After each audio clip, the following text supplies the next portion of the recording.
Bismillahirrahmanirrahim. Assalamualaikum warahmatullahi wabarakatuh.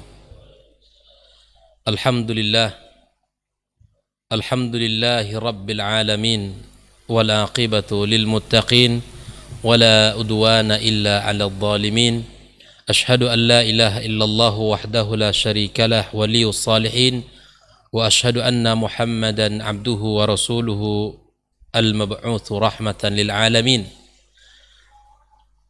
يا أيها الذين آمنوا اتقوا الله حق تقاته ولا تموتن إلا وأنتم مسلمون وقال تعالى يا أيها الذين آمنوا اتقوا الله وقولوا قولا سديدا يصلح لكم أعمالكم ويغفر لكم ذنوبكم ومن يطع الله ورسوله فقد فاز فوزا عظيما أما بعد معاشر الحاضرين minal muslimin wal muslimat al musyahidin wal musyahidat rahimakumullah. Alhamdulillah, bersyukur kita kepada Allah Subhanahu wa taala pada kesempatan yang mulia ini kembali kita dipertemukan Allah dalam pembahasan tentang kaidah-kaidah Al-Qur'an yang berkaitan dalam kehidupan kita.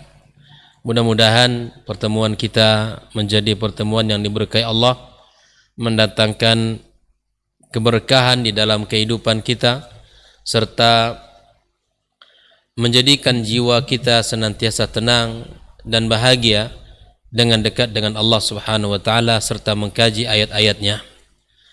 Salat dan salam untuk Nabi kita tercinta sallallahu alaihi wasallam.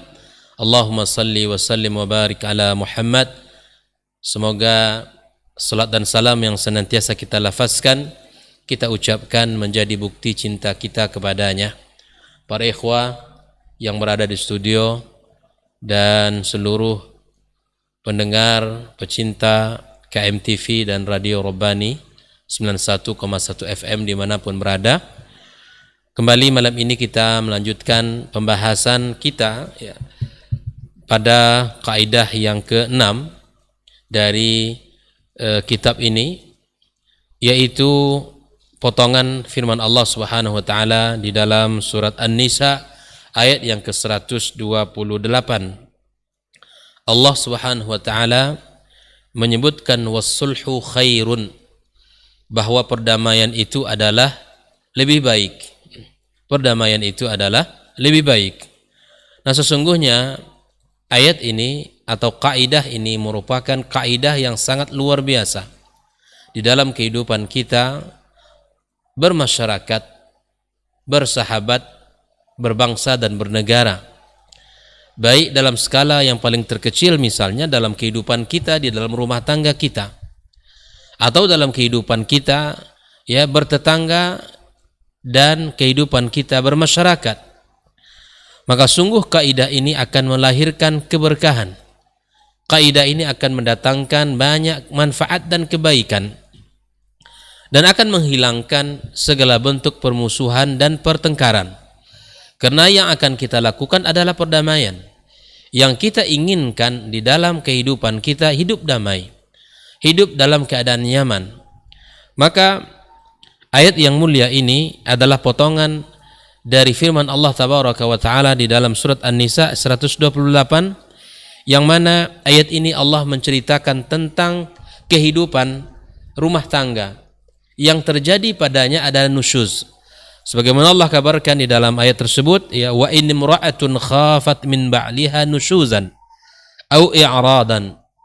Jika seorang wanita misalnya ya dia khawatir terhadap nusyuz yang ada pada suaminya, atau dia sikap tidak acuh kepadanya, fala junaha 'alaihima ay yusliha bainahuma. Tidak ada masalah bagi mereka berdua untuk ya melakukan perdamaian. Wasulhu khairun. Nah, inilah ayat tersebut kaidah kita malam ini, bahwa Allah mengatakan ketika terjadi ya perselisihan antara kedua pasangan suami istri, maka kemudian mereka menginginkan berdamai, Allah tegaskan pada itu. Allah tegaskan wasulhu khairun. Nah, sungguh kita yakin dalam kehidupan kita bersama bahwa tidak ada rumah tangga yang mulus. pastilah kehidupan perjalanan hidup rumah tangga kita akan menghadapi ujian dan cobaan.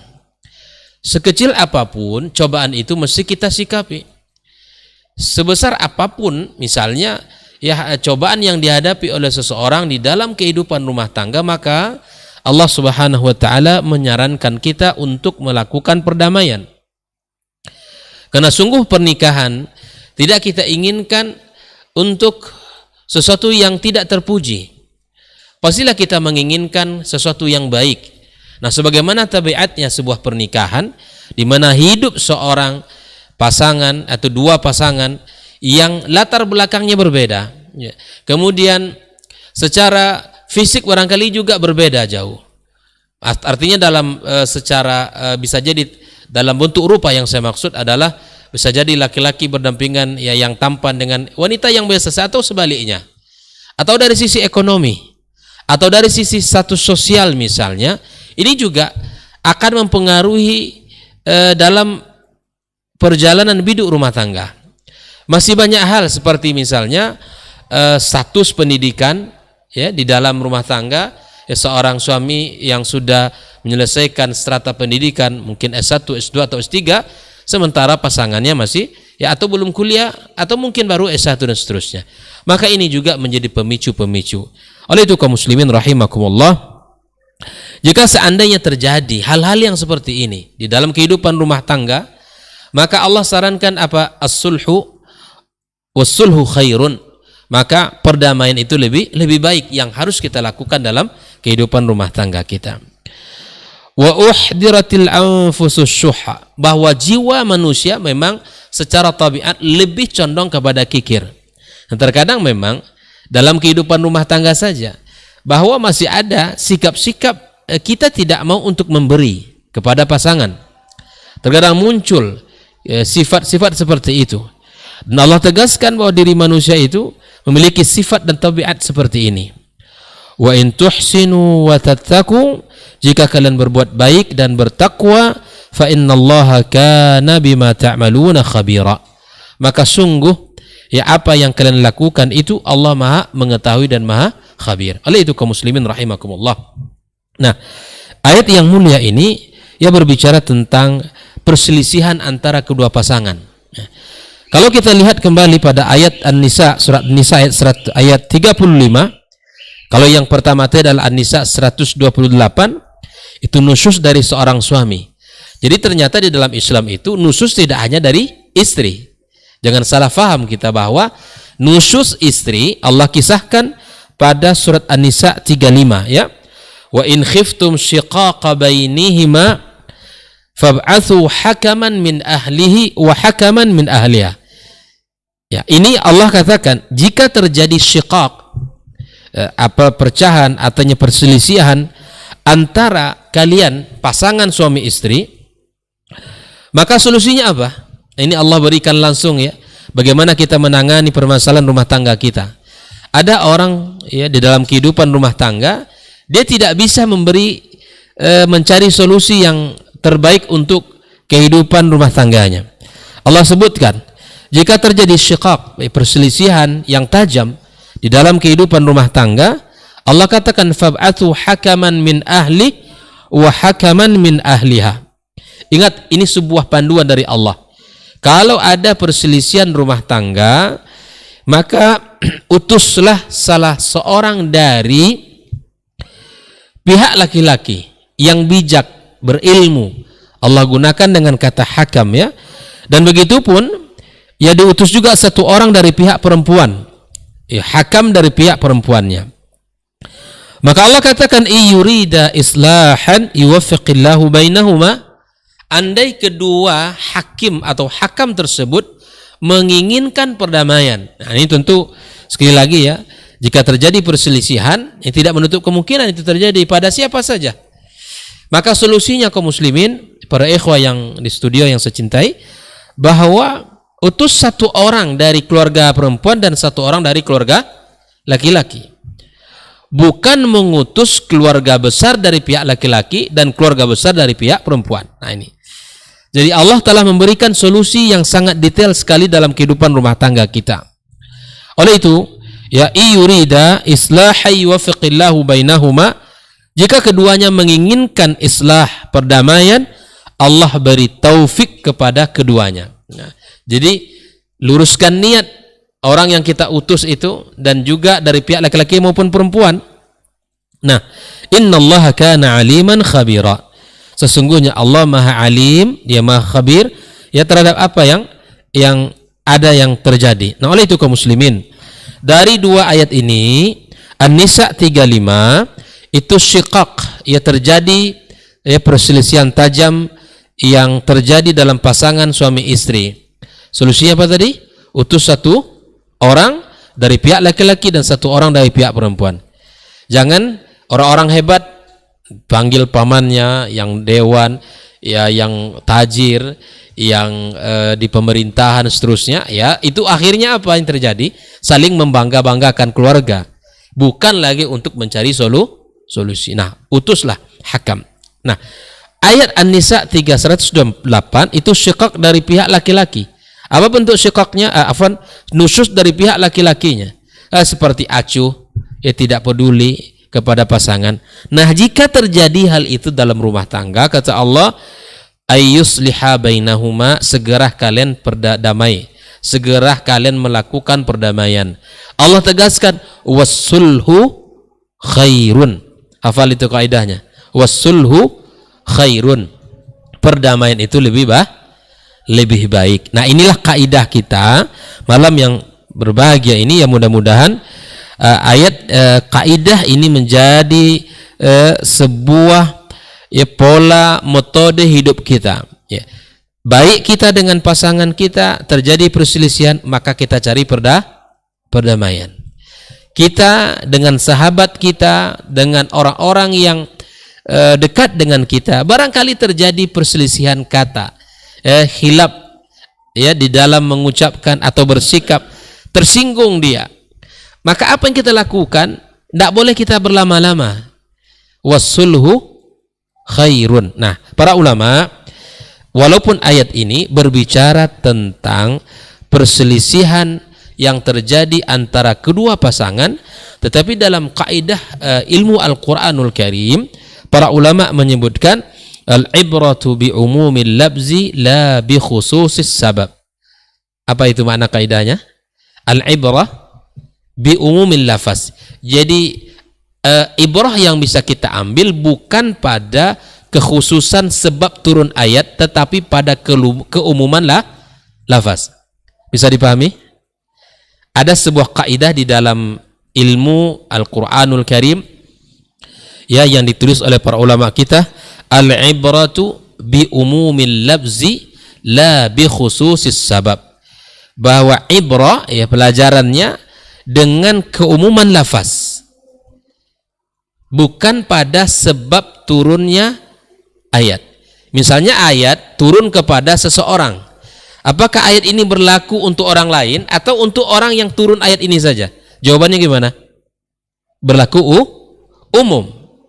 Walaupun wassulhu khair, ayat An-Nisa 128 dan 35 ini ya berbicara tentang perkara rumah tangga, perselisihan yang terjadi antara kedua pasangan. Tapi sebagaimana kaidah yang sudah kita sampaikan oleh dari para ulama kita, bahwa kaidah itu berlaku pada seluruh kehidupan kita. Paham ya? Ya, kaidah ini kita gunakan pada seluruh lini kehidupan kita, tidak hanya pada ya hubungan pasangan saja. Ya, seperti misalnya dalam kehidupan ya antara teman, sahabat, sejawat di kantor misalnya terjadi perselisihan, maka cari jalan yang Allah berikan, wassulhu khair. Dengan tetangga kita misalnya, ini juga kita mesti jangan berlama-lama tidak saling sapa. Jangan berlama-lama kita tidak saling tegur. Yang namanya tetangga, kata Rasul sallallahu alaihi wasallam dalam sebuah hadisnya ya, bahwa hampir saja seorang tetangga itu mewarisi tetangganya. Coba bisa kita bayangkan enggak ya? Bahwa kata Rasulullah hampir saja tetangga itu bisa mewarisi. Yang bisa mewarisi siapa? Keluarga yang ada hubungan darah kan? antara ayah ke anak atau dan seterusnya, ya, itu bisa mewarisi. Namun kata Rasulullah SAW saking dekatnya, saking seringnya para Jibril memberikan wasiat tentang tetangga, keutamaan para tetangga terhadap tetangganya, maka kemudian Nabi mengatakan hampir saja tetangga itu bisa mewarisi. Ini betapa pentingnya kita, ya. Bahkan dalam kitab Al-Adab Al-Mufrad juga dijelaskan bahwa ternyata nanti dalam sebuah athar disebutkan bahwa ternyata nanti ada orang-orang yang telat masuk surga ditahan oleh tetangganya. Dulu fulan ketika kami hidup bersama menjadi tetangga, ya luar biasa mengganggu kami dan luar biasa ya keburukan ini sangat kami rasakan. Masya Allah ya. Maka di situ disebutkan bahwa ada orang yang seharusnya sudah masuk surga tetapi kemudian tertahan. Siapa yang menahan? Tetangganya. Bayangkan. Jadi betapa besarnya kedudukan tetangga di dalam kehidupan kita beragama. Bahkan di dalam kajian agama kita bahwa tetangga manakah yang paling tinggi haknya dari kita, yaitu tetangga yang paling dekat pintu rumahnya dengan pintu rumah kita. Coba kita ukur nih. Ini hampir saja kita ini semua tetangga ini. Karena dekat semua rumah kita. Maka kemudian tidak boleh kita sebagai tetangga kepada tetangga untuk tidak saling tegur sapa. Ya. Makanya kita sebelum mencari rumah, maka Islam telah memberikan sebuah panduan. Ya, nah. Panduannya apa? Al-jaru qabla dar. Carilah tetangga dulu, perhatikan tetangga sebelum kamu mencari rumah. Nah, ini kaidah dalam kehidupan kita ya. Ketika kita beli tanah untuk bangun rumah, lihat dulu siapa orang yang telah membuat rumah di situ. Siapa orang-orang yang telah tinggal lebih dulu kita di situ. Lihat dulu.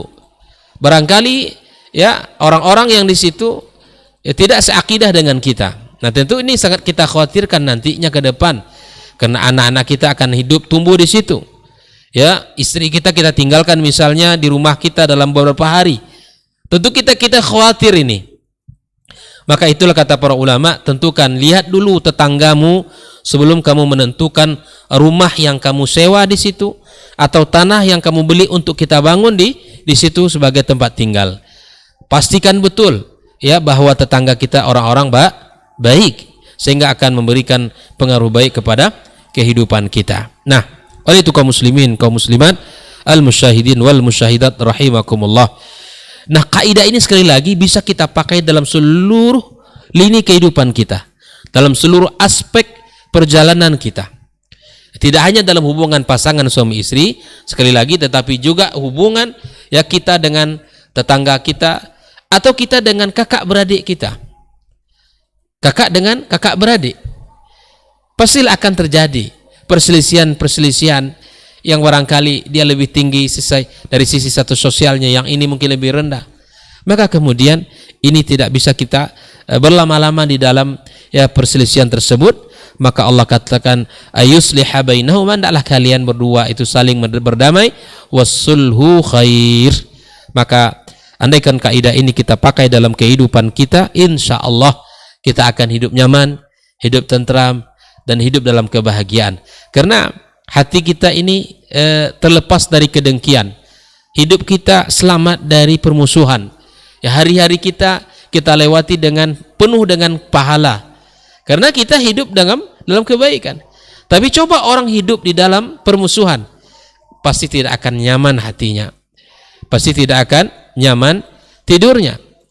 Ya, apalagi ya bermusuh dengan banyak orang, maka dia akan sulit dan dia akan merasakan betapa sempitnya ya dan betapa ya sulitnya hidup tanpa kita ya bertemu dengan orang lain, atau kita sebaliknya dibenci orang.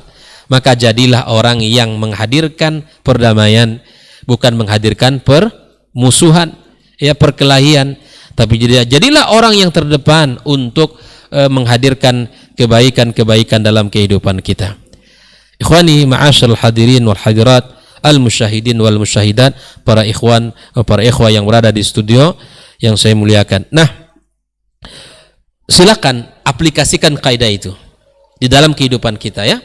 Dalam kehidupan kita, wassulhu khair. Ya.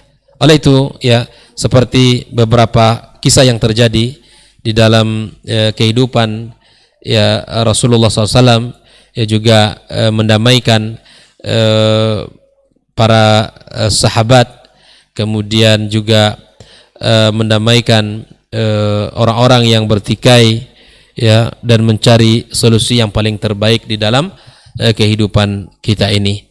Wassulhu khair. Baik, kita lanjutkan kaidah yang ketujuh dalam pembahasan kita yang malam ini ya. Kaidah yang keenam tadi adalah surat An-Nisa tadi ya, ayat yang ke-128 bunyinya wassulhu khair. Baik. Kaidah yang ketujuh adalah kaidah dari firman Allah Subhanahu wa taala di dalam surat At-Taubah ayat 91.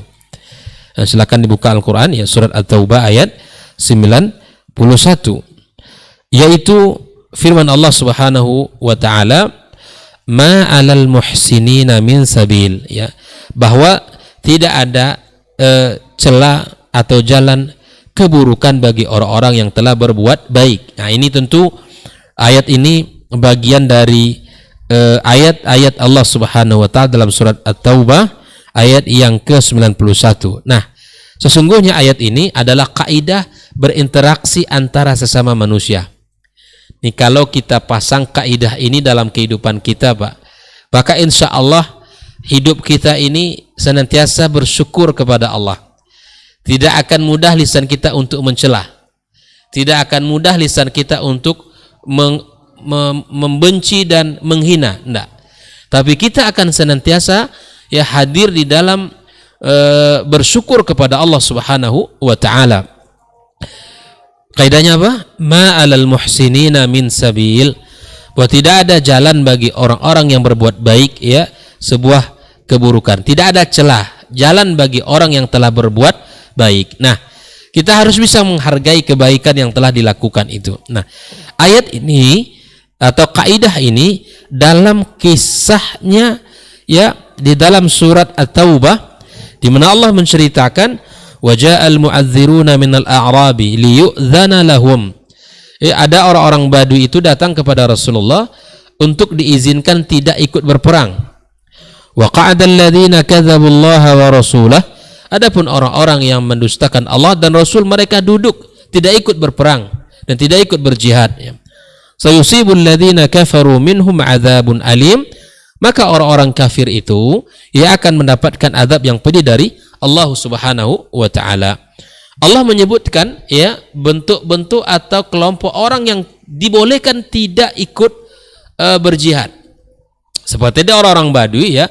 Allah katakan laisa 'alad du'afa. Tidaklah wajib bagi orang-orang yang lemah ya, orang-orang du'afa, wala 'alal marda, kepada orang-orang yang sakit ya. Wala 'alal ladzina la yajiduna ma yunfiquna harajun idza nasahu lillahi wa rasulih. Begitupun orang-orang yang tidak memiliki harta untuk diinfakkan, tidak ada masalah ya. Ya, idza nasahu lillahi wa rasulih. Kemudian Allah katakan ma 'alal muhsinina min sabil. Tidak ada celah bagi orang-orang yang telah berbuat baik. Wallahu ghafurur rahim. Ikhwani kaum muslimin, kaum muslimat, para pendengar KMTV dimanapun berada, sekali lagi kaidah ini sangat indah dalam kehidupan kita ya. Mari kita lihat seperti mana yang kita sampaikan di kaidah yang keenam, bahwa ada sebuah kaidah di dalam memahami ayat. Masih ingat nggak kaidahnya? Al-ibratu bi umumil labzi la bi khususi as-sabab. Ibrah, pelajarannya pada keumuman lafaz. Ini ketika nanti kita baca ayat ini turun tentang kisah ini. Tapi kisah dalam ayat ini tidak hanya berlaku untuk dia yang diturunkan ayat itu. Pelajaran untuk seluruh orang. Ini makna kaidah ini ya. Al-ibratu bi umumil labzi la bi khususis sabab. Bahwa pelajarannya adalah berdasarkan keumuman lafaz. Ayat ini lafaznya umum, tidak berdasarkan sebab khusus turunnya ayat itu. Saya ulangi, bisa dipahami ya? Para ikhwah di studio, bahwa ketika ada ayat yang berbicara pada satu orang atau satu kejadian, ayat itu tidak berlaku hanya untuk itu saja, tapi berlaku umum dia. Itu dia. Tadi di sini ayat yang kita bacakan sebagai kaidah malam kita yang ketujuh ini adalah kisah ya orang-orang yang tidak diwajibkan ya oleh Allah untuk berperang, seperti dalam At-Taubah 91 ini. Ma 'alal muhsinina min sabil. Artinya bahwa walaupun ayat ini Allah turunkan pada orang-orang yang tidak diwajibkan berjihad, tapi kemudian keumuman lafaz memberikan pelajaran kepada kita. Ternyata ayat ini bisa kita aplikasikan dalam kaidah-kaidah kehidupan kita, dalam lini kehidupan kita. Maka kaidah yang kita pelajari semua ini adalah ayat-ayat Allah dan bisa kita aplikasikan dalam ya praktekkan dalam kehidupan kita. Kita lihat satu persatu contohnya sebagai bentuk aplikasi daripada ayat ini. Contoh dalam hubungan kita suami istri misalnya, ya ketika istri kita misalnya memasakkan sesuatu untuk kita, ya buru-buru masak di pagi hari misalnya, bapak kita sudah sampaikan besok bunda abang akan berangkat lebih awal, ya, istri kita bangun lebih awal misalnya gitu, bangun lebih awal menyiapkan sarapan pagi kita, karena buru-buru bangun lebih awal mungkin masih ngantuk, ya mungkin agak sedikit banyak diberikan garam misalnya seperti itu. Ternyata ketika hidangan telah disiapkan, tiba-tiba kita makan terasa asin. Maka pada saat itu tidak ada kesempatan bagi kita untuk mencela. Ya istri kita telah berbuat baik kepada kita, menyiapkan makanan kita, kemudian menghormati kita karena kita lebih awal berangkat karena ada tugas. Dia sudah buru-buru berbuat, menyiapkan. Qaddarallah ma syafa'al. Ternyata garam lebih banyak gitu. Maka kita sebagai suami tidak boleh untuk mencela. Ibu ini, bunda ini sudah sekian lama masak, masih saja asin. Nah, ini mesti kita jaga. Apa kaidahnya? Ma 'alal muhsinina min sabil. Tidak ada jalan celaan bagi orang yang telah berbuat baik. Kalaupun misalnya kita dibuatkan roti ataupun minum teh, mungkin sudah cukup kan begitu. Tapi karena dia ihtiramnya kepada suaminya, dia berusaha untuk menyediakan hidangan, santapan makan pagi, sarapan pagi. Tapi kemudian mungkin keasinan ataupun mungkin kurang garam, maka kita cukup mengatakan jazakillah khairan ma 'alal muhsinina min sabil. Tidak pantas ya bagi kita untuk mencela orang yang telah berbuat baik kepada kita. Taib. Ini hubungan kita dengan pasangan kita. Contoh berikutnya dalam kehidupan kita, anak-anak kita misalnya, ya, anak-anak kita Pak, dia mengikuti ujian misalnya besok pagi. Dia telah berusaha menghafal, murajaah, ya dibuka bukunya kan, bertanya ke kita, bertanya kepada bundanya, bahkan mungkin bertanya ke teman-teman yang memiliki catatan-catatan yang lengkap misalnya. Usahanya sungguh sangat luar biasa. Tetapi qadarullah ujian nilainya kurang bagus misalnya, tidak seperti yang kita inginkan atau yang kita bayangkan. Ini kalau begini bentuk belajarnya insya Allah nilainya mumtaz gitu kan. Tapi ternyata dia tidak bisa menjawab dan itu disampaikan ke kita. Maka tidak ada bagi kita untuk mencela anak kita. Ma 'alal muhsinina min sabil, enggak masalah nak, kamu telah bersungguh-sungguh, ya inilah hasil yang terbaik untuk kita. Jadi jangan dicela anak kita, kamu sudah belajar, sudah menghafal, enggak juga dapat. Sedih kali anak kita. Kamu sudah banyak bapak tunjukkan, bahwa bertanya ke kawan, masih aja nilai kamu rendah. Ini.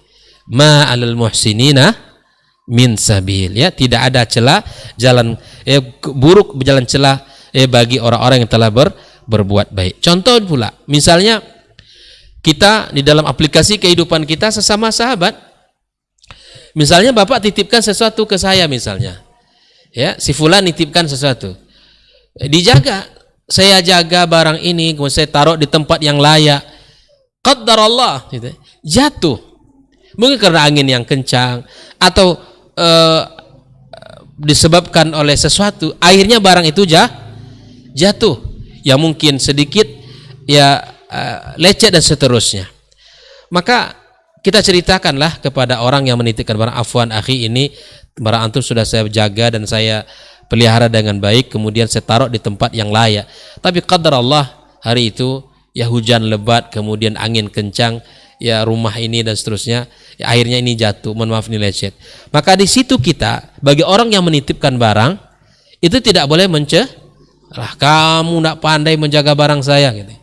Sepatutnya kita barakallahu fiik, jazakallah khairan, ya kita ucapkan, dan tidak ada celah bagi dia, ya karena telah membantu kita, ya kan, dia telah membantu kita. Ma 'alal muhsinina min sabil. Ini sangat banyak, luas sekali contohnya. Seperti siapa misalnya di antara ikhwah di sini, si fulan datang kepada sahabatnya, Ustaz atau akhi, tolong pinjamkan ana duit misalnya 15 juta. Saya keperluan mendesak untuk keperluan ini. Apa kata temannya? Ana tidak punya uang segitu.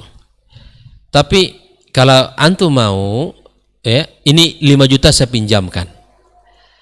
Nah, ketika kita ambil uang yang dipinjamkan 5 juta tadi, apa yang seharusnya kita ucapkan? Jazakallah khairan. Tapi kemudian ada orang setelah dipinjamin 5 juta dari permintaannya 15, yang dapat 5 juta. Ya, uang diambil tapi orangnya dicela gitu kan. Wah, dia pelit, uangnya banyak tapi dia ngasih pinjaman padahal saya butuh sekali. Akhi, ma 'alal muhsinina min sabil. Tidak pantas antum mencela dia. Dia kasih antum pinjam sebanyak itu sudah bersyukur begitu kan. Ini kata dia pelit, fulan itu pelit, tidak mau membantu saya padahal saya butuh uang sekian dan seharusnya saya lakukan dan seterusnya. Dia pinjam ataupun dia tidak pinjamkan uang tidak ada masalah. Ya, dia telah berbuat baik kepada kita, maka kita ucapkan jazakallahu khairan. Contoh berikut misalnya dalam bab lain, misalnya dalam antum misalnya di atas siapa yang tajir di sini ya? Misalnya ada yang tajir sapi misalnya, sapinya dipotong. Sapi antum potong, dibagi-bagilah ke seluruh kaum muslimin yang ada di sekitar, fuqara, masakin, anak yatim, semua dibagi, tetangga dikasih hadiah semuanya. Tiba-tiba setelah itu dibagi, ada orang tetangga kita yang belum dapat misalnya. Pak, saya belum dapat nih, apa namanya, bingkisannya.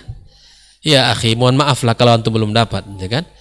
Wah, dasar Bapak tidak ingat saya. Nah, di sini tidak pantas untuk mencela dia. Dia tidak ngasih, dia juga tidak masalah begitu kan? Dia juga tidak potong kerbaunya juga tidak ada masalah. Jangan dicela dia, jangan diumpat, jangan dicaci maki dia. Dia telah berbuat baik. Nah, jadi ada orang yang terkadang subhanallah, ya itu bukan rezekinya, tetapi kemudian ya yang dapat bagi orang yang telah berbuat baik adalah celaan dan umpatan. Allah telah mengatakan itu dalam ayat-ayatnya yang mulia, ma 'alal muhsinina min sabil. Tolong dihafal ini kaidah kehidupan kita ini ya. Ma 'alal muhsinina min sabil. Ya, tidak ada ya celah bagi orang yang telah berbuat baik. Contoh dalam hubungan apa lagi? Hubungan keluarga, kakak beradik seperti tadi kita sampaikan. Ada misalnya dia 6 orang kakak beradik. Yang satu Masya Allah secara ekonomi luar biasa kan. Misalnya yang lainnya lebih lah agak kurang dari yang abangnya misalnya. Maka abangnya ya kasihan melihat adik yang terus kontrak rumah misalnya kan. Dengan kelebihan rezeki yang dia punya, ya akhirnya adiknya dibantu misalnya kan. Dibantu. Dibelikan rumah tipe 35 atau 3 ya atau lebih besar daripada itulah misalnya. Yang mana rumah itu belum lengkap misalnya, belum ada dapurnya, ya mesti harus dibuat dapurnya lagi gitu kan. Nih dek, kata abang, ini rumah yang mudah-mudahan bisa bermanfaat bagi adik dan keluarga gitu. Abang ngasih nih. Kunci rumah diambil, tapi setelah masuk, wah dasar, nggak tahu rupanya rumah itu harus ada dapur. Nah ini kurang bersyukur ini. Padahal kakaknya, abangnya telah bantu dia untuk meringankan hidupnya. Ya, dia tidak belikan antum juga tidak masalah sebetulnya, tapi karena kebaikan dia, ya kemudian kasih sayang dia kepada adiknya, maka dibelikanlah sesuai dengan kemampuan. Maka kita yang dibantu, ucapkan barakallahu fikum. Jangan diumpat lagi. Abang ini belikan rumah belum jadi. Nah, abang ini belikan rumah, dapur belum ada, sumur air belum ada, ya tangki belum ada, ya karpet rumah, lampu juga belum ada. Masya Allah. Nah ini namanya kalau bahasa kita apa nama itu?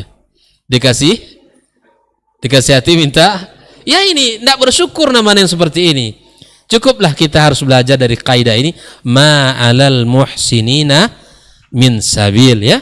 Tidak ada celaan bagi orang-orang yang ya telah berbuat baik kepada kita. Inilah bahwa kalau kita perhatikan ayat yang mulia ini, subhanallah, betul-betul kaidah ini memang sesuai dengan kaidah kehidupan kita, ya. Yang paling dekat kita dengan pasangan kita. Jangan mudah lisan kita mencela istri kita, ya. Tidak pandai kita bersyukur kepada Allah atas apa yang telah dilakukan oleh pasangan kita. Atau sebaliknya, ya, istri, ya, para ummahat ini yang mendengarkan kajian kita, mohon lihat, perhatikan bahwa suami telah memberikan banyak kebaikan, ya, telah berjuang mencari nafkah, ya, bersusah payah menghidupkan keluarga. Hargai itu. Diberikan uang, diberikan belanja, diberikan nafkah, syukuri. Bukanlah mencelah, wah abang kasih segini, yang teman saya sebelah itu dikasih suaminya lebih banyak. Nah ini tidak boleh membanding-bandingkan, ya, hasil penghasilan suaminya dengan orang lain. Ini namanya tidak bersyukur atas kebaikan suami. Maka itu, ya, kita dalam kehidupan rumah tangga harus pandai saling menjaga perasaan pasangan kita, sehingga kehidupan itu, rumah tangga kita berjalan sesuai dengan yang kita harapkan, hidup sakinah mawaddah warahmah itu hadir. Silakan, ya, teman-teman, para ikhwah, ya, mengaplikasikan, ya, kaidah ini dalam kehidupan kita. Nah, ada dua kaidah dalam ini yang sudah kita bahas. Kaidah yang pertama apa tadi? Wasulhu khairun, ya, perdamaian itu lebih utama dan lebih baik. An-Nisa 128. Yang kedua adalah kaidah di dalam surat At-Taubah 91, ma'alal muhsinina min sabil, ya, tidak ada, ya, celah bagi orang yang telah berbuat baik kepada kita. Misalnya tentu dalam kendaraan, misalnya kita bantu orang menaiki, ya, yuk masuk dalam kendaraan saya, gitu kan. Masuklah dia, naiklah dia, dibantu dia sampai ke tujuan yang dia inginkan. Wah, dasar orang tidak pandai menjaga kebersihan, mobilnya kotor kali, misalnya seperti itu. Ini tidak benar, ini sikap seperti ini. Anda telah dibantu oleh dia, ya, ke tujuan yang diinginkan, itu sudah bersyukur. Jadi selalu tidak merasa puas dari apa yang dia dapatkan. Selalu ada komentar terhadap apa yang dia, ya, rasakan. Ini tidak benar. Wabil khusus kepada orang yang telah berbuat baik kepada kita. Sebesar apapun kebaikan orang itu, mesti kita ucapkan terima kasih. Jangan pernah dicela dia. Jangan pernah dicela orang itu. Ini tidak benar. Ini bukanlah sifat orang-orang yang beriman kepada Allah Subhanahu wa taala. Ya, jangan pernah kita merasa, ya, kita ini tidak pernah mendapatkan kebaikan yang sangat banyak, ya. Oleh itu, ikhwani kaum muslimin, kaum muslimat, al-musyahidin wal musyahidin rahimakumullah, silakan kita buat tabel-tabel dalam kehidupan kita dan isi tabel itu dengan kaidah-kaidah ini, ya. Wasulhu khairun, kemudian ma'alal muhsinina min sabil, tidak ada celah bagi orang-orang yang telah berbuat baik, ya. Oleh itu, dalam nikmat yang kita rasakan, yang kita dapati, yang kita terima, syukuri. Yang jangan kita pernah mencela orang, jangan pernah kita mengumpat orang, jangan pernah kita tidak berterima kasih kepada orang. Kata Rasulullah sallallahu alaihi wasallam, sebuah kaidah, la yashkurillaha man la yashkurin nas. Apa artinya itu? Tidaklah dia pandai bersyukur kepada Allah, ya, sampai dia pandai bersyukur pada. Kaidah luar biasa itu dalam hadis Nabi.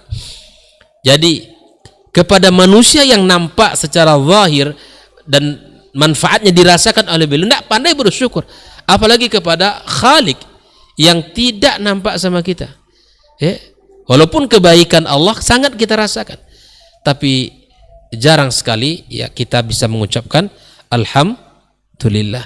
Orang Pak, kalau banyak berbuat baik kepadanya, masya Allah, diumbar-umbar kemana-mana, fulan baik, ya fulan dermawan, fulan soleh. Setiap majelis bertemu dengan orang selalu dipuji orang itu. Tapi Allah subhanahu wa ta'ala, dari dia bangun sampai dia tidur, tidak putus rahmat dan karunia Allah kepadanya, tapi lisannya tidak pernah mengucapkan alhamdulillah. Nah, ini tentu pelajaran mahal bagi kita bersama ya. Jangan sampai kita menjadi orang-orang yang seperti ini. Wallahu ta'ala alam ya. Mudah-mudahan dua kaidah ini bisa kita aplikasikan dalam kehidupan kita dan bisa kita ya praktekkan dalam lini kehidupan nyata kita. Wallahu ta'ala alam ya. Terima kasih atas segala perhatian dan kesempatan para ikhwah yang hadir di studio, dan kepada seluruh kaum muslimin, kaum muslimat dimanapun berada ya. Semoga Allah subhanahu wa ta'ala ya jadikan kita orang-orang yang pandai bersyukur dan berterima kasih, dan orang-orang yang senantiasa mendahulukan ya perdamaian ya, meninggalkan perpecahan dan pertikaian. Subhanakallahumma wa bihamdika asyhadu an la ilaha illa anta astaghfiruka wa natubu ilaih. Wassalamualaikum warahmatullahi wabarakatuh. Orang yang keluar dari rumahnya menuju rumah Allah untuk menuntut ilmu syar'i, maka sungguh dia sedang berjalan di jalan ilmu, dan itu akan memudahkannya untuk menuju surga Allah subhanahu wa ta'ala. Man salaka tariqan yatlubu fihi ilman salakallahu bihi tariqan min turuqil jannah. Barang siapa yang menempuh sebuah jalan yang ditempuhnya adalah jalan menuntut ilmu, maka Allah akan mudahkan jalannya untuk menuju surga Allah subhanahu wa ta'ala. Orang yang berangkat ke masjid untuk menuntut ilmu syar'i dianggap sebagai jihad fi sabilillah. Nabi alaihi salatu wassalam bersabda, man dakhala masjidana hadha, barang siapa yang memasuki masjid kami ini, yakni Masjid Nabawi, liyata'allama khairan, untuk belajar atau mempelajari kebaikan, au yu'allimuhu, atau dia mengajarkan kebaikan, kal mujahidi fi sabilillah, adalah seperti orang yang berjihad di jalan Allah. Mudah-mudahan kehadiran kita di rumah Allah yang mulia ini, tujuan kita hanya satu, untuk mencari ridha Allah tabaraka wa ta'ala. Mudah-mudahan ilmu yang kita pelajari, ilmu yang memberikan keberkahan, yang menerangkan jalan kita dan senantiasa menjaga kita di jalan Allah subhanahu wa ta'ala.